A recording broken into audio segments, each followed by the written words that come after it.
आज आलोचना करेंगे दादा को आह्वान करुच्ची से वक्तव्य रखिए डॉक्टर नागेंद्र नाथ स्वाई एसपीआर सत्संग बिहार कटक। दादा जय गुरु। दादा ऑडियो ऑन करंतु, ऑडियो ऑफ है, ऑडियो ऑन करंतु। नागेंद्र दादा सुविला आज्ञा सुबह पर कथा कह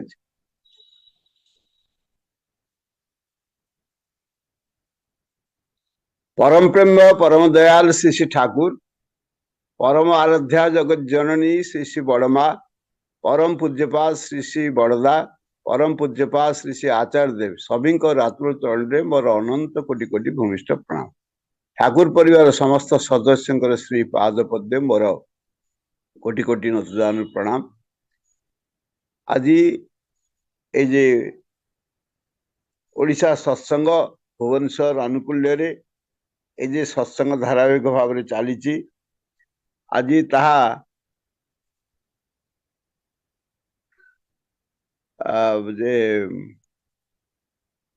1354 दिन रे पदार्पण करिछि। 1354 दिन रे पदार्पण करिछि। आ ये समस्त श्रेय जाउची हमर सुभाष भाई को पाई। से निरवच्छिन्न ताकर प्रचेष्टा भीतर देई से एकुटिया ही समस्त किसी परिचालना करी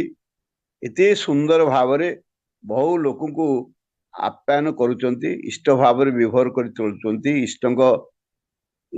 दिगरे प्रेरणा पृष्ठ कर चलुचंती।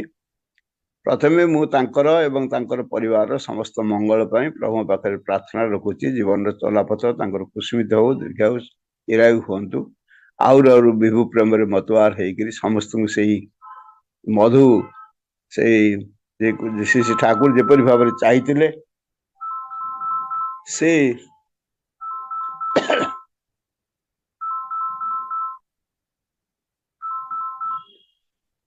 से गोटे मधु मनीष बहु मनीष हवा पाई आ सेपरि भाव रे से आउरी आउरी सुंदर हे उठंतु। जीवन सबुदुरु तांकर भरपूर हे उठु, एहा ही मोर प्रभु पाखरे प्रार्थना। एवं एथिरे जोगयुक्त श्री श्री ठाकुरंग अभिज्ञ प्राज्ञ विज्ञ अभिज्ञ ऋतिक मंडली अधर्य जाजकाय वृंद संवेत भातृमंडली मातृमंडली गुणी ज्ञानी साधु श्रद्धालु मंडली छोट छोट पिला माने समस्त को मोर जय गुरु श्रद्धा प्रीति अर्पण करुचे। समस्त को साधुवाद जनाऊँगी एवं समस्त को ए सत्संग को मु आमंत्रण करुच्ची। आपण माने समस्त से ठाकुरंकर ये समस्त भावधारा को नहीं से भाव निजे निज निज जीवन रे ताको परिपालन करी जीवन को धन्य करंतु। कोटि जन्म आपण मन सार्थक हो। आज जो माने हमर भोग निवेदन करचंती सी हेले हमर जे स्वस्तिक सुंदर साहू कम जगह ना हला जे कमलापल्ली आउ से तांकर बापांकर जे श्राद्ध दिवस उपलक्षे ए श्राद्ध कहूँ जे तांकर बापा असुस्थ ही अचंती एवं तांकर सुस्थ स्वास्थ्य आउ सुदीर्घ जीवी कामना करी से सत्संग निवेदन करचंती। भूल हो गला क्षमा करिवे। तबे जाऊ मु प्रभु पाखरे प्रार्थना करछि तांको बापा सुस्थ ही उठंतु एवं सब दिगुरु से भरपूर ही उठंतु। आउ स्वस्तिक भाई तांकर परिवार लोक समस्त ही ठाकुर दयारु अजस्र जीवन से अधिकारी होंतु। जीवन सब दिगुरु तांकर भरपूर ही उठु, यह ही मोर प्रभु पाखरे एकांत भाव प्रार्थना। आ द्वितीय जी अछंती सी होचंती प्रमोद कुमार साहू एंड रूबी साहू मुंबई रु से मध्य भोग निवेदन करचंती एवं से परिवार मंगल पाई से ठाकुर पाखे निवेदन करचंती। मु प्रभु पाखे प्रार्थना करछि से वांछा कल्पतरु निश्चित भाव में समस्त मनोवांछा से पूर्ण करिवे एवं तांकर परिवार समस्त मंगल सबकिछि तांको वर्षण करिवे। तेबे मंगल पाइबा हेले मंगल पथरे चलिया पड़े एवं से आम मैंने से ठाकुर निर्देशित पथरे जदि आम ठीक भाव चालू निष्ठार सहित चालू ताले निश्चित भाव से से आशीर्वाद आमे मैंने पृष्ठ हो उठिबा जीवन धन्य हब कोटी जन्म सार्थक हब यही मोर प्रभु पाखे एकांत भाव प्रार्थना। आउ आज जो आलोचना सी होती आमरी शिशु बड़दा श्री बड़दा को जदि जी जो मैंने सब दर्शन करिसेंती सेमाने समस्ते अनुभव करनी जमती अति मोर गोटे निजर लोक अति मोर आपणार लोक भाई बंधु कुटुंब बापा पिता माता ये समस्त को माने ये तो समस्ते निजर किंतु प्रकृति रे सी होचंदी अति आपणार अति निजर लोक तेणु से जो नाटा देइचंदी आमरी शिशु बड़दा प्रकृति रे आमरी माने समस्त जी भी तांको देखिबो जी भी तांको दर्शन करिवो सी अनुभव करिवो जे परि भाबरे सी मोर अति आपणार मोर तेणु तांकरी विषय रे आज तांकर आज गोटे पवित्र दिन ए उत पवित्र जे 31तम महाप्राण तिथि शिशि बड़दांकर जो जीवन आमे देखू जे गोटे महाजीवन से जीवन रो कौन से पटांतर नाही से जीवन जेतबेले से माने गर्भरे थिले शिशि बड़मा जेतबेले सब जो माने साधु सन्यासी आसले कहते हनुमान जी आएंगे आग लगाए ये हनुमान जी आसुचंती एवं सब निया लगे देवे एवं प्रकृति से आज ये नाम रो जे निया आज देश देशांतर सबुआड़े आज परिव्याप्त करिसेंती शिशि बड़दा ठाकुर को प्रतिष्ठा करिया पई तांको जीवन रो सब जो अमर संगीत रे जो कह जायछि जे तोमार लागी दिबा निशी जागा तुम पाई राति दिन मु जगी रही एवं श्री बड़दा निजे कहते जे मु भावे जे मु गोटे प्रभुंकर केमती गोटे विश्वस्त कुकुर हो उठन जे कि प्रति मुहूर्त से प्रभु स्वार्थ को रक्षा करने सचेष्ट होता सी बड़दा भली लोक जी कि माने महान व्यक्तित्व तांको विषय आमे किसी कल्पना करि परिबानी आमे चिंता करि परिबानी सी कोठु आछंती किपरि भाव रे एवं कोन तांकर ए समस्त जिनस आमे कौन से तार टेर भी पाइबानी एते जे महान आउ श्री ठाकुर निजे मुहरे कहते गॉड गिफ्टेड सन ऑफ परमपिता गॉड गिफ्टेड सन ऑफ परमपिता ये हूँ गॉड गिफ्टेड सन से इच्छा कले कत परमहंस सृष्टि करते पारे से इच्छा कले केते परमहंस सृष्टि कर दे पारे तेणु ये होचंती श्री बड़दा तेणु तांको विषय आमे साधारण लोक आमे अधम प्राणी आमे कौन तांको विषय कौन बा जानिचे गोटे जमती भाव गोटे पहाड़ गोटे पर्वत पाखु जाइए जब आम छिड़ा हवा आम तार अवस्थिति माने अनुधान करने चेष्टा करवा कि पाइबा कि पाइबा नहीं तार टेर पाइबा नहीं दूर बरम किसी देखी हम कि अनुभव करहब किंतु पाखे किसी जानी तेणु से आमे जो पाई आमे ठाकुर प्रथम सेवक हिसाब से प्रथम नुह तो प्रथम हूँ श्री बड़मा एवं ये हूँ श्री बड़दा ठाकुर को सेवा करिवार अधिकार ठाकुर तांको देइथिले ठाकुर को खुशी करवा तांको जीवन रे एकमात्र साधना थिला तपस्या थिला से कहजे जे तोमार लागी दिवानिशी जागा तुम पाई मु दिवानिशी जागी रही केवल से प्रभुंकर स्वार्थ रखिया प्रभु प्रतिष्ठा करिया से कहते मु 108टा मंदिर मो जीवन में देखिया चाहूँ बहु मंदिर हो गला तापर श्री बड़दा थे कहते जे मंदिर सीना एते हो गला किंतु मुझे भावुची मंदिर को माने देखिया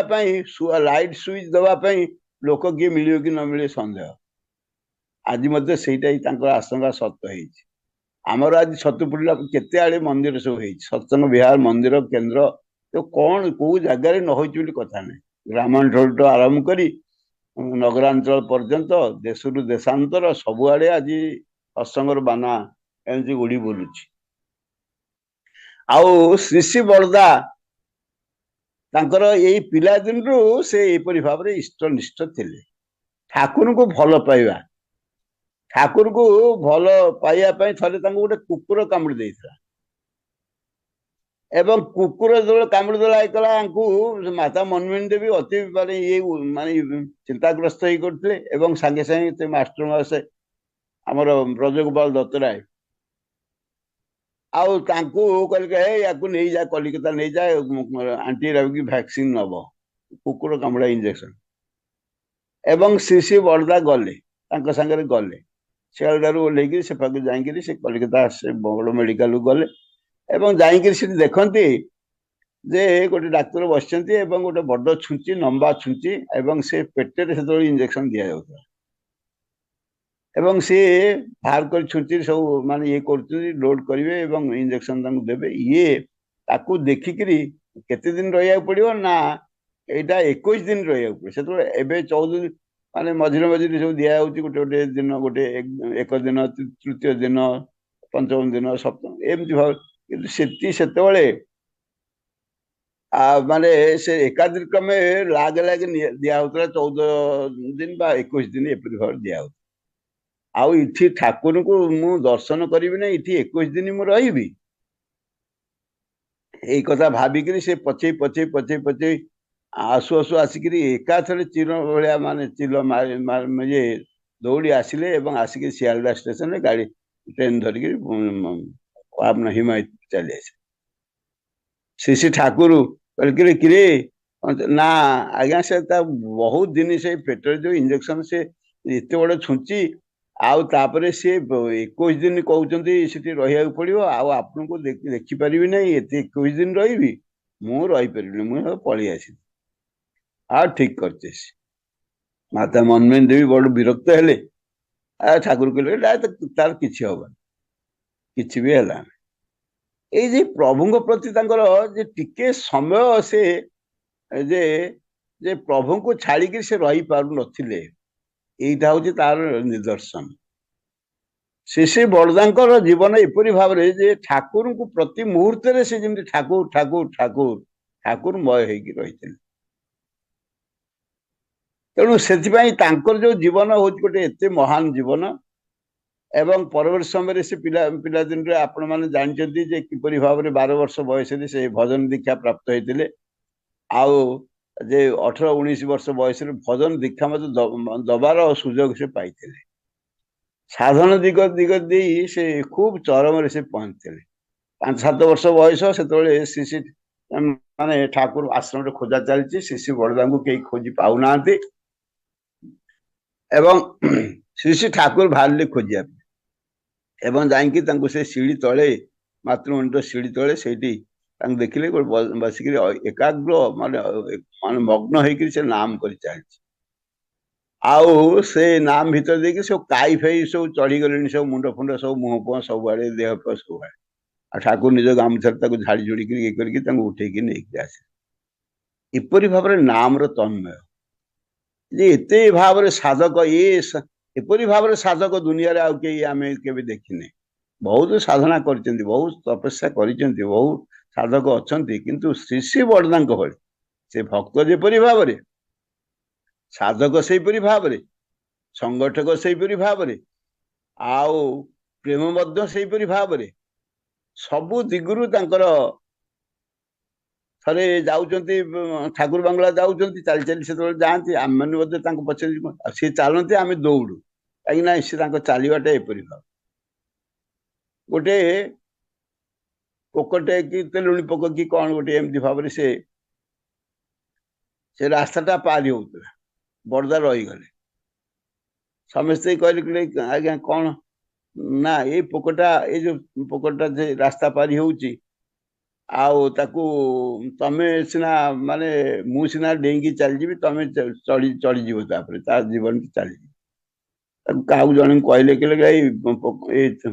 ଏଇ ଯୋଉ ତେଲୁଣି ପୋକଟା ଆକୁ ନେଇକି ଛାଡି ତ ସିଏ କଣ କଲେ ଯେ ଏ ପାଖରେ ନେଇକି ଯୋଉଠୁ ଆସୁଥିଲା ସେଇ ଦିଗରେ ନେଇକି ଛାଡ଼ିଲେ। ସେ ବଢିଆ ଖୁବ ଭାବରେ ଅସନ୍ତୋଷ ପ୍ରକାଶ କଲେ କହିଲେ ସିଏ ଚାହୁଥିଲା ଏପାକୁ ଯିବା ପାଇଁ ତାର ଗତିଟାକୁ ତୁ ଆଉ ଶିଥିଳ କରିକି ପୁଣି ପଛକୁ ଦେଇଦେଲୁ। ତାର ଗୋଟେ ଲକ୍ଷ୍ୟ ଅଛି ଉଦ୍ଦେଶ୍ୟ ଅଛି ସିଏ ଗୋଟେ ଚାହୁଥିଲା ରାସ୍ତାଟା ପାରି ହେଇକି ସେପାକୁ ଯିବା ପାଇଁ ତୁ ସେଫାକରେ ନେଇ ଛାଡିଥାନ୍ତୁ ତୁ ଏଫାକରେ କଣ ତାକୁ ଛାଡିଲୁ ଯାହା ତାକୁ ନେଇକି ଧରିକି ନେଇକି ତାକୁ ସେଫାକରେ ଛାଡେ। ଇଏ ହଉଛନ୍ତି ଶ୍ରୀ ବରଦାଙ୍କର ଆଭିମୁଖ୍ୟ ପ୍ରତ୍ୟେକ ଜୀବ ଭିତରେ ଯେ କିପରି ଭାବରେ ସେ ତାଙ୍କର ସେଇ ପ୍ରଭୁଙ୍କୁ ସେ ସନ୍ଦର୍ଶନ କରୁଥିଲେ गोटे हंस गोटे थिला से हंस जो चिड़ियाखाना से भीतर थाए एवं श्री बरदा जो जाती सी आसिक कौन मान तार को ता भाषा से तार कौन कहे करे बरदा किंतु बुझंती बरदा कहले अच्छा अच्छा तो खबर बुझा जीव एवं जन को कहले जे भक्त जन को कहले कहले ए ता पई गोटे गोटे हंसी गोटे आनी परिबु कलिकतार गोटे हंसी गोटे आनी परिबु एवं से गोटे हंसी किछ दिन पर नेकी आसिले एवं ताकू जे छाड़ी देले ता पाखरे छाड़ी देले आ सी जो चाहुतला जे तार गोटे संगी दरकार एवं से संगी पाइला परे तापरे परवर समय श्री बरदा जाती एवं से आसिक खाली करुण दृष्टि माने कृतज्ञता प्रकाश करे ये जे माने गोटे पक्षी गोटे ये जे हंस ये तार जे भाषा जे बुझी पारन थरे गोटे साप गोटे आसाम रो गोटे लोक नहीं आसी गोटे विषधर सर्प से सब सब अन्य साप सब खेला देखला एकला से बरदा भी था साप खेल देखुचा तापर कहला कहला बर्तमान गोटे विषधर साप बाहर कर आप सब दूर को चल जा एपरी भाव जो कहला से पेड़ी बाहर कौन जब माने समस्त कहूँ आपण मैंने सब घुंची जातु दूर को चली जातु ये भारी विषधर विषदांत खड़ा है नहीं आपण मैंने सब घुंची जातु हठात कर से बरदा गले खप कि बेकटा को धरी पकेले धरी पकईकी एफा सफा गेम सब देखेले समस्त सब देखा देकर पेड़ी भितर पुरे देले कि जे साहस सी हूँ शिवंकर अवतार शिवंकर अवतार तेणु तांको साप कौन कर गोटे थरे गोटे गोटे बुढ़ा कंकड़ा बिछा गोटे जन लोक नहीं आसला सूतार बांधिक माने टेकी टेकी टेकी टेकी आस श्री बरदा स्नान करते से जंगरे देलु देलु से कंकड़ा बिछा देले ये जंगरे थोइले आउ से एफाक सफाक बुलाबुली कला कला कि समय पर बरदा कहले तू नहीं जा किंतु से कंकड़ा बिछा विष माने किसी दंशन कलानी समस्त पचार आश्चर्य ये कौन है ये कंकड़ा बिछाटा किसी तो माने निश्चित भाव से मारदे था शुंड मारदे था श्री बरदा कहले ता प्रति मोर तो कौन माने शत्रु भाव नथिला ये गोटे माने कंकड़ा बिछा देखिले लोक छेची पकानी मार दिया कहीं से मनोभावटा रोर सेमती भाव दुनिया समस्त को जमी भल पाए से कंकड़ा बिछ को भल पाए तेणु सी मोर किसी क्षति कलानी तेणु एपरी भाव समस्त जो प्रेम जो कहते ठाकुर हूँ परम प्रेममय से भाव श्री श्री बरदा होती प्रेमर से पूजारी दुनिया समस्त को प्रेम बांधि रखापी ये आयोजन एवं श्री श्री ठाकुर ये जो प्रेम से वितरण करने श्री श्री बरदा यहीपरी भाव से तत्पर थे पंडित दा लिखिं थे घर शशुर घर गोटे कौटी बिहार गोटे कौट जगह एवं श्री श्री बरदा एमती जाते बुलाबुली सब एमती करते थे जाकि शशुर घरे पहुंचे एवं ये मैंने जानी माने बरदा आसुँच तेणु से गोटे पैड़ कांदी से माने सब आणिक रखी किंतु श्री श्री बरदा अल्प समय रहिले रही मुझे कहीकि चलीगले आ ये पैड़ काटिक दे पारे ना परवर्त समय जो श्री श्री बरदा चलीगला पैड़ काटी देखते पैड़ पानी ना गोटे पैड़ काटिले दीटा पैड़ काटिले तीन टा पैड़ काटिले देखिले कौन प्रकार से पानी जवा ना आउ से कांदी जाक देखागला कौन सी जगह माने कौन सी माने पैड़ पानी ना कारण उद्देश्य हूँ से नवेदन करते बरदा को बरदा ग्रहण कर नड़िया गचर आउ थे गोटे कांदी मगागला कारण भूत खिया ना कौन पानी ए कौन ना कि अन्य गचरे अन्य जो डाब सब माने गचर कढ़ागला झड़ागला से देखागला सब पानी अच्छी तेणु पानी जब से नड़िया रहा से पैड़ रहा इठी कहीं न था कि श्री श्री बरदा ग्रहण कर ये हूँ गोटे अद्भुत जिनस कथा ଯେ ନଡିଆ ମାନେ ପଇଡ କଟା ହେଇ ନାହିଁ କିଛି ନାହିଁ ଏ ନାହିଁ, କିନ୍ତୁ ଦେଖିବାକୁ ପାଣି କିଛି ନାହିଁ। ଏଇଟା କେବଳ ଶ୍ରୀ ଶ୍ରୀ ବଡ଼ଦାଙ୍କ ପାଖରେ ସମ୍ଭବ। ଶ୍ରୀ ଶ୍ରୀ ବଡ଼ଦାଙ୍କ ଜୀବନରେ ଥରେ ଯାଉଛନ୍ତି ଗୋଟେ କୋଉ ଜାଗାରେ ମାନେ ଉତ୍ତରପ୍ରଦେଶ କୋଉଠି ଗୋଟେ ଏମିତି ଭାବରେ ସକାଳୁ ମର୍ଣ୍ଣିଂ ୱାକ୍ ଯାଉଛନ୍ତି,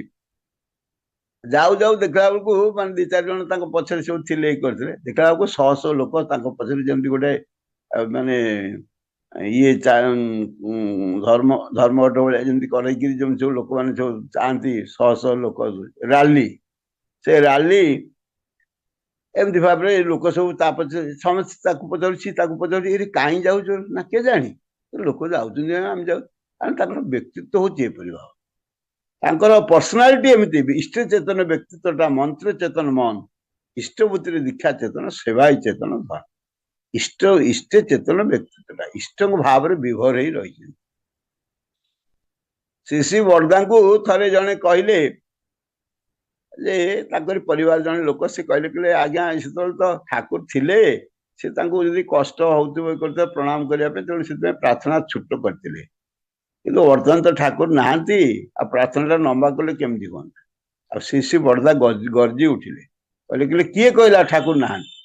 ପ୍ରତି ମୁହୂର୍ତ୍ତରେ ସେ ଅଛନ୍ତି, ପ୍ରତି ଅବସ୍ଥାରେ ସେ ଅଛନ୍ତି,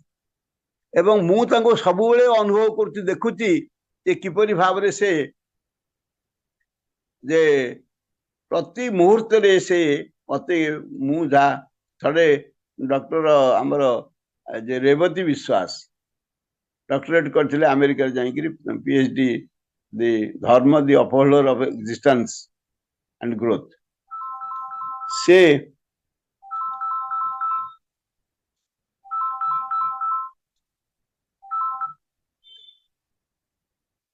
ଗୋଟେ ଫୋନଟେ ଆସିଗଲା। ଆଚ୍ଛା, ସେ ମାନେ ସେ ଥରେ ବଡ଼ଦାଙ୍କୁ ପଚାରିଲେ, କହିଲେ ଆପଣ ତ ଡାକ୍ତର ନୁହନ୍ତି, ଆଉ ଏତେ ଲୋକ ସବୁ ଆସନ୍ତି ଆପଣଙ୍କ ପାଖକୁ, ଆପଣଙ୍କର ପାଖରୁ ସବୁ କଣ ସବୁ ନିଅନ୍ତି, ପରାମର୍ଶ ନିଅନ୍ତି ଏବଂ ସେ ସବୁ ଭଲ ଭଲ ହେଇଯାଆନ୍ତି, ଇଏ କେମିତି ସମ୍ଭବ ହୁଏ? ଆପଣ ତ ଡାକ୍ତରୀ ପଢିନାହାନ୍ତି, ଆପଣ ତ ଡାକ୍ତରୀ ବିଷୟରେ କିଛି ନା, ଏଇ ଲୋକମାନେ ଯେତେବେଳେ ଆସନ୍ତି ମୋ ପାଖରେ ସବୁ ନିବେଦନ କରନ୍ତି, ମୁଁ ତାଙ୍କୁ ସବୁ ପ୍ରଭୁଙ୍କ ପାଖରେ ନିବେଦନ କରିଦିଏ। ମୁଁ ଭାବେ ଯେ ପ୍ରଭୁ ଆଉ ଇଏ ଲୋକଟି ଆସିଛି କରିଛି, କେତେ କଷ୍ଟ ଭୋଗ କରୁଛି କେମିତି ଭାବରେ ସେ ସୁସ୍ଥ ହେଇ ଉଠୁ,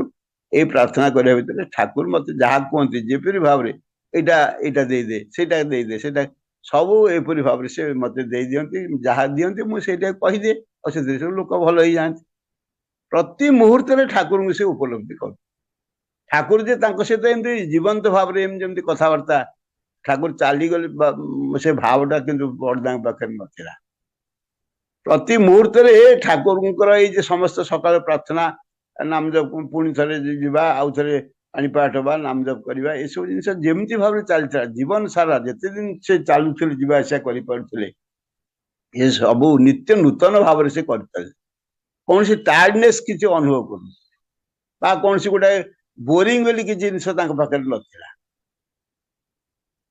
ସବୁ ଲୋକଙ୍କୁ କିପରି ଭାବରେ ସେ ଭଲ ପାଉ, ଯିଏ ଯେତେବେଳେ ସେ ଯେ ବଡ଼ଦାଙ୍କ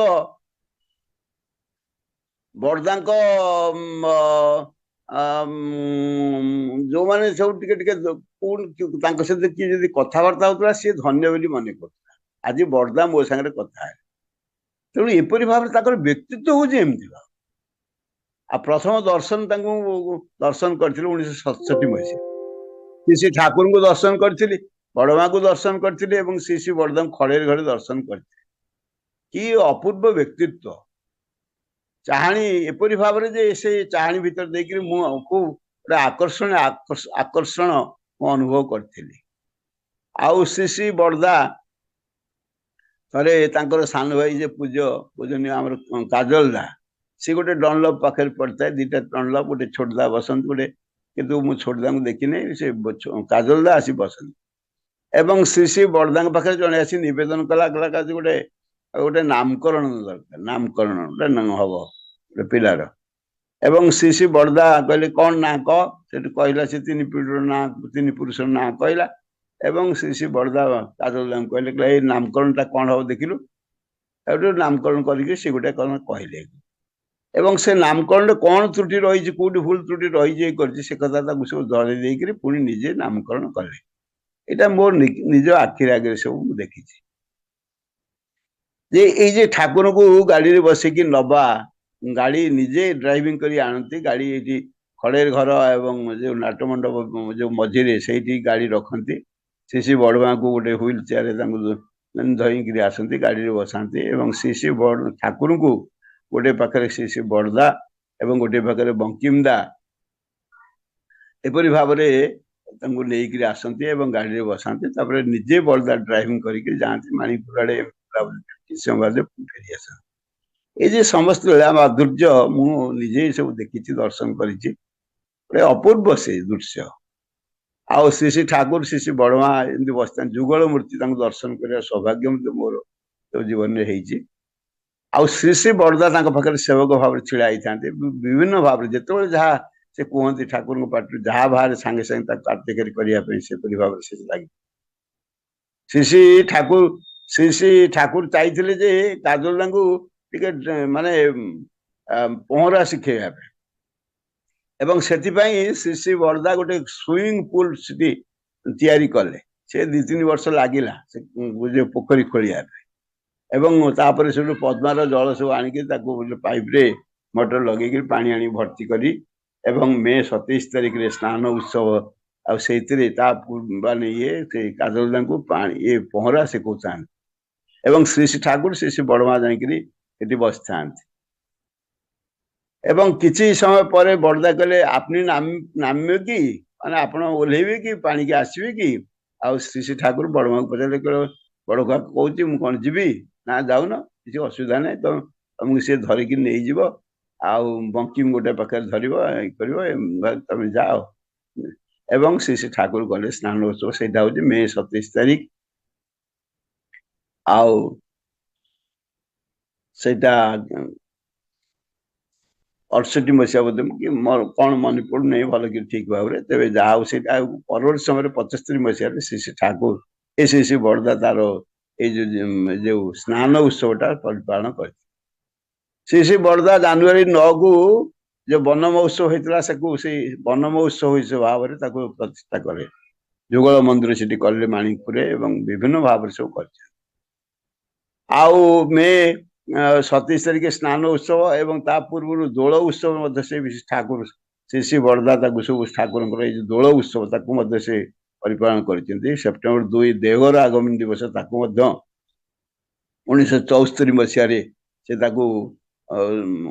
ମାନେ ଏବଂ ଅନୁକୂଳାବ୍ଦ ତାକୁ ସୃଷ୍ଟି କରିଛନ୍ତି। ଏବଂ ଏଇପରି ଭାବରେ ଶ୍ରୀ ଠାକୁରଙ୍କର ସମସ୍ତ ଲୀଳା ମାଧୁର୍ଯ୍ୟକୁ ସେ ପ୍ରାର୍ଥନା ସରଣୀ ମଧ୍ୟ ସେ କରିଛନ୍ତି। ଆଉ ସେ ଆଙ୍କୁ ଆମର ଭଟ୍ଟାଚାର୍ଯ୍ୟ ତାଙ୍କୁ ଦେଇକିରି ଏଇ ପ୍ରାର୍ଥନା ପରବର୍ତ୍ତୀ ସମୟରେ 16 ମସିହାରେ ସେଟା ବଦଳି ଗଲା, ତାର ପ୍ରାର୍ଥନା ସରଣୀଟା ବଦଳି ଯାଇଛି। ତେବେ ଯାହା ହଉ ଶ୍ରୀ ଠାକୁରଙ୍କୁ ପ୍ରତିଷ୍ଠା କରିବା, ଆଉ 108ଟା ମନ୍ଦିର ଯୋଉ କହୁଥିଲେ କେତେ ମନ୍ଦିର ହେଇଗଲା। ଶ୍ରୀ ବଡଦା ଇଚ୍ଛା କଲେ କଣ ନ ହୁଏ, ସେ ଯଦି ଇଚ୍ଛା କରିବେ ସବୁ କିଛି ସମ୍ଭବ, ଅସମ୍ଭବ ବୋଲି ଜିନିଷ ନାହିଁ। ବହୁ ଜିନିଷ ମୋ ଜୀବନରେ ମୁଁ ଦେଖିଛି ଯେ ଶ୍ରୀ ବଡଦା କହିଛନ୍ତି, ଏବଂ ସେଟା କେମିତି ଅକ୍ଷର ଅକ୍ଷରେ ଫଳି ଯାଇଛି, ସେଟା ମାନେ ମୋ ଜୀବନରେ ମୁଁ ବହୁ କିଛି ଅନୁଭୂତି ସବୁ ଅଛି। ଅବିକା ମୁଁ ସେସବୁ କଥା କହିବାକୁ ମତେ ଇଏ ନାହିଁ। ତାଙ୍କର ଏଇ ଯୋଉ ବଡଦାଙ୍କର ଯୋଉ ଲୀଳା ମାଧୁର୍ଯ୍ୟ, ସେଇ ଲୀଳା ମାଧୁର୍ଯ୍ୟର କୌଣସି ପଟାନ୍ତର ନାହିଁ। ସେ ମାନେ ଠାକୁରଙ୍କର ଏଇ ଯୋଉ ରୀତିକ ସମ୍ମିଳନୀ ହବ, ଉତ୍ସବ ହବ, ଏଥିରେ ସବୁ ବହୁ ଲୋକ ଆସି ଯାଇଛନ୍ତି। କର୍ମକର୍ତ୍ତା ମାନେ ଆସି ବଡଦାଙ୍କୁ କହିଲେ, ଆଜ୍ଞା ଆମେ ଏତେ ଲୋକଙ୍କ ପାଇଁ ଆନନ୍ଦ ବଜାର ବ୍ୟବସ୍ଥା କରିନୁ, ଆଉ ଚାଉଳ ଡାଲି କମ ଅଛି, ଲୋକ ତ ବହୁତ ଆସି ଯାଇଛନ୍ତି, କଣ କରାଯିବ? ଆଉ ସେତେବେଳେ କଣ କଲେ, ଲାଷ୍ଟ ମୋମେଣ୍ଟରେ ଏବଂ ଶ୍ରୀ ବଡଦା ମାନେ ଶ୍ରୀ ବଡମାଙ୍କୁ ନେଇଗଲେ, ଆଉ ବଡମା ସବୁ ଚାଉଳ ଡାଲି ପନିପରିବାର ସବୁଥିରେ ହାତ ଟିକେ ଛୁଇଁଦେଲେ, ଏବଂ ଦେଖାଗଲା ଯେ ଯେତେ ଲୋକ ଆସିଥିଲେ ସବୁ ସେଥିରେ ତୃପ୍ତ ହେଇକିରି ଗଲେ। ତେଣୁ ଶ୍ରୀ ବଡଦା ଜାଣିଥିଲେ ଯେ ସିଏ ହଉଛନ୍ତି ଲକ୍ଷ୍ମୀ ମା। ଥରେ ଜଣେ ଲୋକ ଗୋଟେ ଆସିକି କହିଲା ବଡଦାଙ୍କୁ, କହିଲା କଣ ମୁଁ ଗୋଟେ ସ୍ୱପ୍ନ ଦେଖିଲି। ନା କଣ ଦେଖିଲୁ? ନା ଆଜ୍ଞା ମୁଁ ଦେଖିଲି ଯେ ଆପଣ ଗୋଟେ ଆର୍ଥିକ ଅବସ୍ଥା କିଛି ଅସୁବିଧା ହେଇଛି, ଆଉ ସେଥିପାଇଁ ମୁଁ କିଛି ଅର୍ଥ ସଂଗ୍ରହ କରିକି ନେଇ ଆସିଛି। ନା ଇରେ ଯାହାର ବାବା ଯେ ପିତା ହଉଛନ୍ତି ଯେ ବିଶ୍ୱ ବ୍ରହ୍ମାଣ୍ଡର ମାଲିକ, ଆଉ ମା ହଉଛନ୍ତି ଲକ୍ଷ୍ମୀ ଠାକୁରାଣୀ, ତାଙ୍କ ପୁଅ ସେ ଅଭାବରେ ପଡିବ, ତୁ ଅର୍ଥ ନେଇକି ଆସିଛୁ ମତେ ସାହାଯ୍ୟ କରିବା ପାଇଁ, ଯା ଯା ସେ ଅର୍ଥ ତୁ ନେଇଯା। ଆଉ ତୁ ଯେତେବେଳେ ଦରକାର ହବ ମୁଁ ମାଗି ନେବି ବରଂ। ତେଣୁ ତାଙ୍କର ଯେ ଆତ୍ମବୋଧ ଥିଲା ଯେ ଠାକୁରଙ୍କର ମୁଁ ସନ୍ତାନ, କିନ୍ତୁ କୌଣସି ଦିନ ସେ ଠାକୁର ବୋଲି ସମ୍ବୋଧନ କରିନାହାନ୍ତି, ବାବା ବୋଲି ସମ୍ବୋଧନ କରିନାହାନ୍ତି, ଠାକୁର ଠାକୁର ସବୁବେଳେ ହଉଥିଲେ। ଶ୍ରୀ ବଡମା ମତେ ସେଇପରି ଭାବରେ ଶ୍ରୀ ବଡମାଙ୍କୁ ମଧ୍ୟ ସେଇପରି ଭାବରେ ତାଙ୍କର ଜଗଜ୍ଜନନୀ ସେ ହଉଛନ୍ତି, ବିଶ୍ୱ ଦୁନିଆର ସେ ହଉଛନ୍ତି ଯେ ଦୟାର ସାଗର, ସେ ସ୍ନେହର ସାଗର, ସେ ଦାଦା ଲେଖିଛନ୍ତି ସ୍ନେହର ସାଗର। ତେଣୁ ଶ୍ରୀ ବଡଦାଙ୍କର ଏପରି ଭାବରେ ସେ 1969 ମସିହାରେ ଶ୍ରୀ ବଡମାଙ୍କୁ ନେଇକରି ଆସିଥିଲେ, ପୁରୀ ଆସିଥିଲେ। ଆପଣ ମାନେ ସବୁ ଜାଣିଛନ୍ତି କି ନାହିଁ କେଜାଣି, କିନ୍ତୁ ଯୋଉମାନେ ଶୁଣିଛନ୍ତି ଜାଣିଛନ୍ତି କରିଛନ୍ତି। 1969 ମସିହାରେ ମେ ମାସ 10 ତାରିଖରୁ ମେ ମାସ 20 ତାରିଖ 11 ଦିନ ସେ ପୁରୀରେ ଗୋଟେ ସୁନାର ପାଖରେ ଗୋଟେ ଭକ୍ତ ନିବାସ, ଆଉ ସେଥିରେ ସେ ରହୁଥିଲେ, ଭଡା ନେଇକରି ସେ ରହିଥିଲେ। ଏବଂ ସେତେବେଳେ ସେ ବହୁ ଲୋକ ସବୁ ଆମ ଭଳିଆ, ମୁଁ ବୋଧ ଯାଇକି 2 ଦିନ ରହିଛି। ଆମର ପୂଜ୍ୟ ଡକ୍ଟର ବିନାୟକ ମହାପାତ୍ର ମଧ୍ୟ ସେତେବେଳେ ସିଏ ବି ଯାଇଥିଲେ, ସିଏ ବି ଥିଲେ ସେଠି। ଏବଂ ପୂଜ୍ୟ ଆମର ଯତୀନ ଭାଇ, ଯତୀନ୍ଦ୍ରନାଥ ମହାନ୍ତି ଦିଲ୍ଲୀ, ସିଏ ମଧ୍ୟ ସେତେବେଳେ ଯାଇଥିଲେ। ତେବେ ଯାହା ମୁଁ ମୋର ସୌଭାଗ୍ୟ ହେଇଥିଲା, ମୁଁ 2 ଦିନ ଥିଲି। ଏବଂ ସେଇ ଥିବା ଭିତରେ ଶ୍ରୀ ସକାଳେ ସବୁ ଭଜନ ଫଜନ ସବୁ ହୁଏ, ଦର୍ଶନ ପ୍ରଣାମ ଫଣାମ ହୁଏ। ଉପରବେଳା ଶ୍ରୀ ବଡମାଙ୍କୁ ଗୋଟେ ଚୌକିରେ ଗୋଟେ ବାଉଁଶ ଦିଆ ହେଇକି ବନ୍ଧା ହେଇକିରି ସେ ଗୋଟେ 4 ଜଣ ଲୋକ ତାକୁ କାନ୍ଧେଇକି ନିଅନ୍ତି। ଶ୍ରୀ ବଡମାଙ୍କୁ ନେଇଯାଆନ୍ତି ସମୁଦ୍ର କୂଳକୁ। ସମୁଦ୍ର କୂଳରେ କିଛି ସମୟ ସେ ବସନ୍ତି, ସମୁଦ୍ର ଦର୍ଶନ କରନ୍ତି। ଏବଂ ବେଳେ ବେଳେ ଲହଡି ଆସେ, ଲହଡି ଆସିକିରି ତାଙ୍କ ସବୁ ପାଦ ଛୁଇଁଯାଏ। ଆଉ ସବୁବେଳେ ପାଦ ଛୁଏଁ ନାହିଁ, ପାଦ ପାଖାପାଖି ହେଇକି ସେ ଚାଲିଯାଏ। କିନ୍ତୁ ଦିନେ ଗୋଟେ ସେ ପାଦ ମାନେ ଆସିକି ଛୁଇଁକିରି ଚାଲିଗଲା ଏବଂ ଶ୍ରୀ ବଡମା ଟିକେ ହସିଦେଲେ, ବୁର୍କି ହସିଦେଲେ। ସେ ହଉଛନ୍ତି ସାଗର ତନୟା, ସାଗରରୁ ଜାତ ଲକ୍ଷ୍ମୀ। ତେଣୁ ସେଥିପାଇଁ ସେ ଗୋଟେ ଆନନ୍ଦ ଅନୁଭବ କଲେ। ପରବର୍ତ୍ତୀ ସମୟରେ ତାଙ୍କୁ ନିମନ୍ତ୍ରଣ କ୍ରମେ ପଣ୍ଡିତ ସୁରେଶ ଚନ୍ଦ୍ର ଦେବ ଶର୍ମା, ପଣ୍ଡିତ ସୁରେଶ ଦେବ ଶର୍ମା ତାଙ୍କୁ ନିମନ୍ତ୍ରଣ କରିକି ପୂଜଙ୍କୁ ପ୍ରଥମେ ଆଣିଥିଲେ। ଗୋଟେ ଆଚାର୍ଯ୍ୟ ଭବନ ସେଠି ହେଇଥିଲା 1973 ମସିହା ଡିସେମ୍ବର ମାସ 5 ତାରିଖ। ଆଉ ସେତେବେଳେ ମୋର ମଧ୍ୟ ପ୍ରଭୁ ମାନେ ଶ୍ରୀ ବଳଦାମ ମତେ ବି ଆଶୀର୍ବାଦ କରିଥିଲେ। ମତେ ସେତେବେଳେ ରୀତିକ ପାଞ୍ଜା ଯେ 73 ମସିହା ଯେ ଏପ୍ରିଲ 16 ତାରିଖରେ ମତେ ସେ ଦୟା କରିକି ସେ SPR ପାଞ୍ଜା ଦେଇଥିଲେ। ଅବଶ୍ୟ ସେ ଆମେ ସେ ଯୋଗ୍ୟ ନୋ ନା ଆଜି ବି କୋଉ ସେ ଯୋଗ୍ୟ ଅଛୁ। ତେବେ ଯାହା ହଉ, କିନ୍ତୁ ସିଏ ଦୟା କରିକି ଦେଇଥିଲେ। ଏବଂ ସେଇ ସମୟରେ ତାଙ୍କୁ ମଧ୍ୟ ସେଠି ଦର୍ଶନ କରିବା 2 ଦିନ ତାଙ୍କ ପାଖରେ 6 ତାରିଖ ଦିନ ମାନେ ଯିବାର ଥିଲା ଜଗତସିଂହପୁର ଫେରି ଯିବା ପାଇଁ, କିନ୍ତୁ ଏତେ ପାଗ ପ୍ରତିକୂଳ ହେଲା, ଥଣ୍ଡା ପବନ, ଏତେ କୋହଲା ପାଗ ହେଲା, ଏତେ ଥଣ୍ଡା ପବନ ବୋହିଲା କଲେ ଯେ ସେ ଘର ଭିତରେ କିରି କବାଟ ଫବାଟ ଦେଇକିରି ସେ ବଡଦା ବସିଥାନ୍ତି ଏବଂ ଆମେ ସବୁ ସେ କେତେ ଜଣ ବସିଥାଉ ସେଠି। ଆଉ ସେତେବେଳେ ସୁରେଶ ଦା ଆସିଲେ। সুরেশ দা আসি কইলে যে পণ্ডিত সুরেশ চন্দ্র দেব শর্মা আসি কইলে আজ্ঞা এখানে তো কেউ বাংলা বুঝে না, এই ছেলেটি থাকলো, এই ছেলের নাম সুভাষ চন্দ্র রায়চৌধুরী। পরবর্তী সমୟରେ ସେ ରୀତିକ ପାଞ୍ଜା ପାଇଥିଲେ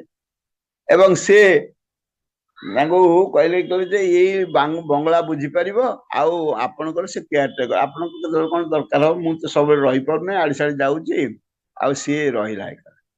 ସେ ବଡଦା ତା ଆଡକୁ ଚାହିଁଲେ, ଚାହିଁକିରି ସାଙ୍ଗେ ସାଙ୍ଗେ ଯେ ରାଙ୍ଗାମାକୁ କହିଲେ ଏଇ একটা চিরুনি আনতো, ও কেসটাକୁ ঠিক କରିଦେ। ଯିଏ ନିଜର କେଶରେ ଯତ୍ନ নিয়ে ଶିଖେନି ସିଏ আমার କେୟାର। ଛୋଟିଆ କମେଣ୍ଟ, କିନ୍ତୁ ତା ଭିତରେ ଗୁରୁତ୍ୱପୂର୍ଣ୍ଣ ଜିନିଷ କିପରି ଭାବରେ ଯିଏ ନିଜର କେଶର ଯତ୍ନ ନେଇ ଶିଖିନାହିଁ, ମୁଣ୍ଡ କୁଣ୍ଡେଇ ନାହିଁ, ଆଉ ସିଏ ମୋର କେୟାର ଟେକର କଣ ହବ? ସିଏ ହବ ଛୋଟିଆ କଥାଟିଏ, କିନ୍ତୁ କେତେ ବଡ କଥାଟିଏ। ଆଉ ଶ୍ରୀ ବଡଦା ଚାହୁଥିଲେ ଆମମାନଙ୍କୁ ସମସ୍ତଙ୍କୁ ପରଫେକ୍ଟ ଭାବରେ ଦେଖିବା ପାଇଁ। ପ୍ରାର୍ଥନାଟା ଠିକ ସମୟରେ ହବ, ଠିକ ସମୟରେ ହାତ ଏବଂ ଗୁରୁ ବନ୍ଦନା ବେଳେ ହାତ ଯୋଡିକିରି ଗୁରୁ ବନ୍ଦନା କରିବାକୁ ପଡିବ। ତେଣୁ ଏପରି ଭାବରେ ସବୁ ଜିନିଷ ଆମକୁ ଶିଖେଇଛନ୍ତି। ଠାକୁରଙ୍କୁ କେମିତି ପ୍ରଣାମ କରିବାକୁ ପଡିବ ତା ମଧ୍ୟ ନିଜେ ପ୍ରଣାମ କରି ଦେଖିଛନ୍ତି। 2 ଆଣ୍ଠୁ ଏବଂ ମୁଣ୍ଡ ତଳେ ମାଟିରେ ଲାଗିଲେ ପ୍ରଣାମଟା ହବ, ଠିକ ହବ। ଆମେ ହାତ ଦେଇକିରି ମୁଣ୍ଡଟା ଲଗଉନାହିଁ ମାଟିରେ, ସିଏ କିନ୍ତୁ ଠିକ ନୁହଁ। ସେ କଥା ସେ ବଡଦା ନିଜେ ଦେଖିକି ଯାଇଛନ୍ତି। किपरि भाव सब केमती कौन करिया पड़ो थे जड़े आमर गोटे बंधु जड़े एमती भाव सुस्तेन नवा कथा सी बड़दा पचारे आम मैंने सब केत बसता आम विकास दा कहले आज्ञा तो बीए करे गायस तो जो फैमिली सुस्तेन से तो ना फैमिली सुस्तेन पचारे कि आम एक बुझे ना आम सुस्तेन नब आम करब आमर स्त्री सी सुस्तेन नब सी करब আর ফ্যামিলি সোস্টেনটা কি আমি এটা বুঝি সেতବେଳେ কিন্তু ফ্যামিলি সোস্টেনটা ଗୋଟେ ମାନେ ଚାଲିଥିଲା ସେତେବେଳେ କି ମାନେ ସ୍ୱାମୀ ସ୍ତ୍ରୀ ଦି ଜଣ ଯାକ କିନ୍ତୁ ଗୋଟିଏ ଅର୍ଘ୍ୟ 3 ଟଙ୍କା ସେମାନେ ପଠଉଥିଲେ କିନ୍ତୁ ପରବର୍ତ୍ତୀ ସମୟରେ ଶିଶି ବଳଦା କହିଲେ ସେମିତି କେମିତି ସେଇଟା କଣ ମୁଁ ନେଲି ମୋର ସୋସ୍ତେନି ମୁଁ କରିବି ମୋର ସ୍ତ୍ରୀ ନେଲା ସେ ତାର ସୋସ୍ତେନି କରିବ ତେଣୁ ସମସ୍ତେ 3 ଟଙ୍କା ସୋସ୍ତେନି ତହବିଲରୁ ପଠେଇବାକୁ ପଡିବ এই যে সবু জিনিসটাকে শ্রী বড়দা চ্যানেলাইজ করছে এই যে মন্দির যে সে সব দেখে করিয়া চাইলে মতে মধ্যে আশীর্বাদ করতে যে এই 73 মସିହାର মানে ডিসেম্বর মাস 12 তারিখ ভুবନେଶ୍ୱରରେ ଗୋଟେ ଥାନ୍ତି ଗୋଟେ ଜଣେ ମିନିଷ୍ଟରଙ୍କ କ୍ୱାର୍ଟରରେ ସେତେବେଳେ ସେ ରହୁଥିଲେ ଏବଂ ମୁଁ ମଧ୍ୟ ଯାଇଥିଲି ମୁଁ ସେ ଜମି ଗୋଟେ କିଣିଥିଲି ସେ ଜମିଟାକୁ ଗୋଟେ ରେଜିଷ୍ଟ୍ରେସନ କବଲା ନେଇ ଯାଇଥିଲି ଏବଂ ଶିଶି ବଡଦାଙ୍କୁ ସେଟା ନିଜ ହାତରେ ମୁଁ ଦେଇଥିଲି ଏବଂ ଶିଶି ବଡଦା খুব খুশি ହେଇଥିଲେ কত জমি ମୁଁ କହିଲି ଆଜ୍ଞା 20 ଗୁଣ୍ଠ ସେ କହିଲେ কত ବିঘା ମୁଁ କହିଲି ଭାଇ ବିଘା ତ ମୁଁ ଆଉ ଜାଣିନି ମୁଁ ଆଉ କିଛି କହିପାରିନି ତାପରେ ସେଠୁ କିଏ ଯତୀନ ବୋଷ କିଏ ଥିଲେ ସେ କହିଲେ ଆଜ୍ଞା ସେ 8 ବିঘା आ बड़दा भारी खुशी एते जमी करे ठाकुर जन एते जमी करे सांगे सांगे रांगामा को डाकिले आउ कार्तिक सरकार को डाकिले दुलाल मजुमदार को डाकिले समस्त छेलेटी की करछे देखे तो एते जमी करे तापर आस्ते आस्ते आस्ते श्री बड़दा सहित यहपरी भाव 1967 मसीह प्रथम दर्शन ठार आरंभ कर ठाकुर बड़मा बड़दा दर्शन कर 67 मसीहा प्रति वर्ष मु प्राय आश्रम जाए और श्री श्री बड़दा संग यहीपरि भाव में श्री श्री बड़दा गोटे कि आकर्षण मोर ता भर बहु भाव में मो पाखे मो जीवन में बहु किसी अनुभूति अच्छी जे श्री श्री बड़दा आशीर्वाद कौन जे न हुए असंभव सब किसी संभव हो 1994 मसीहा अगस्ट मास 5 तारिख पुरी रे आ सी जे कही Odisha is my heart and lungs Odisha को केते से भल पाउते 1982 मसीह आनंद बजार ओडिशा आनंद बजार आ श्री श्री बड़दा प्रोत्साहन रे निजे जाइथिले आनंद बजार सब देखुथिले करथिले बुलाबुली करी सब देखुथिले एवं 87 रे ठाकुर महा ए जो शतवार्षिक उत्सव हला आ सेतिर मध्ये ओडिशा को देइथिले दायित्व ओडिशा वाला समस्त ए देवघर तार से सब करिवो खाद्यपेय सब व्यवस्था करिवो से सब करिवो किंतु तमे परिवेषण करिवो ए ओडिशा को ए खुशी रे से देइथिले से दायित्व देइथिले एवं श्री श्री बड़दा जे केते भाव रे थरे माने हमर पुरी रे हमर जे हमर जे चीफ मिनिस्टर थिले जानकी वल्लभ पट्टनायक थरे श्री श्री बड़दा पाखे निवेदन कले कहले आज्ञा आपण आशीर्वाद करतु हमर ओडिसा लोक माने जेमति भले रहे श्री श्री बड़दा कहले मु तो खाली लोकन पई प्रार्थना करू ए कीट पतंग ठारू आरंभ करी वृक्षलता आ नद नदी जिते जहाँ किसी ओडिशा सब समस्ते केमती भले रुहंतु सुखे रुहंतु शांति रे रुहंतु आ सेइटा ही मु तो प्रार्थना करछि केते बड़ से महान जे सी कहते जे मोर लोक मैंने केमती भले रहिबे किंतु लोक खाली पाई से बड़दा प्रार्थना करना से प्रार्थना कर दुनियार समस्त ये जे कीट पतंग ठारू आरंभ करी वृक्षलता नद नदी सब किछि पाई तेणु सी ओडिशा को एत भल पाला से कहते Odisha is my heart and lungs Odisha is my heart and lungs आ सेहीपरि भाव में से यही ओडिशा रे आस्ते 1992 मसीह आ 93 मसीह 94 मसीह 94 मसीह से देह तंगर ज्वर है विभिन्न भाव में केते डाक्तर को मुझे मोर यम एससी मेडिकल जो आमर जे जदुनाथ दास आमर दास आमर जे कार्डियोलॉजिस्ट तांको नहीं के श्री श्री बड़दा को देखी कर ଆମର ଜଣେ ଷଡ଼ଙ୍ଗୀ ଥିଲେ ରାଜକିଶୋର ଷଡ଼ଙ୍ଗୀ ବୋଲି ଜଣେ ପ୍ରଫେସର ମେଡିସିନ ଥିଲେ ତାଙ୍କୁ ନେଇକି ଯାଇଛି। ଆମର ରାଜକିଶୋର ଦାସ ତାଙ୍କୁ ବି କହିଥିଲି, ସେ କହିଲେ ନାଇଁ ନାଇଁ ମୁଁ ଆଉ ଯାଇପାରିବି ନାହିଁ, ଆଉ ପୁରୀ ଗଲା ମାନେ ଗୋଟେ ଦିନ ଯିବ, ତମେ ଗୋଟେ କାମ କର ଆଉ କୌଣସି ପ୍ରଫେସରକୁ ନିଅ, ସିଏ ଯାହା ଫାଇଣ୍ଡିଙ୍ଗ ଦେବେ ସେ ଫାଇଣ୍ଡିଙ୍ଗ ମୋ ପାଖରେ ଆଣି ଦେଖେଇବ, ମୁଁ ତାର ସବୁ କହିବି।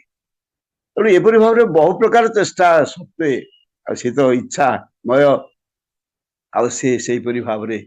ଆଉ ସବୁଦିନ ପାଇଁ ଏଇଠି ସେ ରହିଗଲେ, ଓଡିଶାରେ ରହିଗଲେ। ଆଉ ସେ କହିଥିଲେ Odisha is my heart and lungs. ତେଣୁ ଆଜି ତାଙ୍କର ଏଇ 31ତମ ଯେ ମହାପ୍ରାଣ ତିଥି, ଆମେ ସେଇ ପ୍ରଭୁଙ୍କ ପାଖରେ ପ୍ରାର୍ଥନା କରିବା। ବହୁ କଥା ଶ୍ରୀ ବରଦାଙ୍କ ଜୀବନର କେତେ ଯେ କଥା, କେତେ ଯେ ମାନେ ଇଏ ତୃଣାଦପି ଶୁଣିଚନ ତରଳିବ ସହିଷ୍ଣୁନା, କୀର୍ତ୍ତନିଆ ସଦାହରି ଅମାନ୍ୟା ମାନଜନ କୀର୍ତ୍ତନିଆ ସଦାହରି। ସବୁ ଲୋକଙ୍କୁ ସେ ସେମିତି ଭାବରେ ଦେଖୁ। ଗୋଟେ ଚିନାବାଦମ ବିକାଳି, ତାକୁ କହିଲେ କି ଆପଣ ଚିନାବାଦମ କେତେ ନେଖା, କଣ ଗୋଟେ ଦେଲେ, ମତେ ଏତିକି ଦେଲେ, ଏବଂ ସେ ଯେତେବେଳେ ପଇସା ଦେଲା ସେ କିନ୍ତୁ ଚିନାବାଦମ ବାଲା ନଉନାହିଁ, କାରଣ ମୋ ଜୀବନରେ ମତେ କିଏ ଆପଣ କହିନଥିଲେ, ତୁ ତା କୁହନ୍ତି। ଗୋଟେ ରିକ୍ସା ବାଲା ନଦିଆକୁ ଯାଇଛନ୍ତି ଶ୍ରୀ ବରଦା, ଏବଂ ଗୋଟେ ରିକ୍ସାରେ ବସିଗଲେ, ଏବଂ ରିକ୍ସା କହିଲେ ଚାଲ, ଏବଂ ଗଲା କିଛି ବାଟ ବୁଲାବୁଲି କରି ଆସିଲା। ରିକ୍ସା ବାଲାର ଭଲ ମନ୍ଦ ଖବର, ପରିବାର ସବୁ କଥା ସବୁ ପଚାରିଲେ, ବୁଝିଲେ, ଏବଂ ବରଦାଙ୍କୁ ଦେଖିଲେ ତ ଲୋକମାନେ ସବୁ ପ୍ରଣାମୀ ସବୁ ଆଣିକିରି ସେଇ ରିକ୍ସାରେ ସବୁ ଗଦା କଲେ। ଏବଂ ବରଦା ଯେତେବେଳେ ଓହ୍ଲେଇ ପଡିଲେ କହିଲେ ନେ ଏଇ ସବୁ ଯାହା କିଛି ପ୍ରଣାମୀ ସବୁ ଅଛି ତାକୁ ସବୁ ନେଇଯା, ତୋ ପିଲା ଛୁଆଙ୍କୁ ଭଲରେ ରଖ। ଏପରି ଭାବରେ ଶ୍ରୀ ବରଦାଙ୍କର ଯୋଉମାନେ ତାଙ୍କ ସଂସ୍ପର୍ଶରେ, ଗୋଟେ ପରିବା ଦୋକାନକୁ ଯାଇଛନ୍ତି ପରିବା କିଣିବା ପାଇଁ, ଏ ଲମ୍ବା ଲାଇନ ରହିଛି, କିନ୍ତୁ ଶ୍ରୀ ବରଦାଙ୍କୁ ସେ ଆଗ ସବୁ କିଛି ଦେଇଦେଲା, ଏବଂ ପଇସା ମାଗି ଦେଲା ବେଳକୁ ସେ କିନ୍ତୁ ନଉନାହିଁ। କି ବ୍ୟକ୍ତିତ୍ୱ ତାଙ୍କର। ତେଣୁ ଏପରି ଭାବରେ ଯେ ପରମ ପୁରୁଷଙ୍କର ସେ ହଉଛନ୍ତି ଗଡ ଗିଫ୍ଟେଡ ସନ୍। ଆଉ ସେଇ ତାଙ୍କ ବିଷୟରେ କଣ ବା କହିବି, ଏବେ ସମୟ ତ ଅତିକ୍ରାନ୍ତ ହେଇଗଲାଣି। ଆଉ ଏତିକି କହି ଆପଣ ଆଉ 5 ମିନିଟ କୁହନ୍ତୁ ଦାଦା, ଆଉ 5 ମିନିଟ କୁହନ୍ତୁ।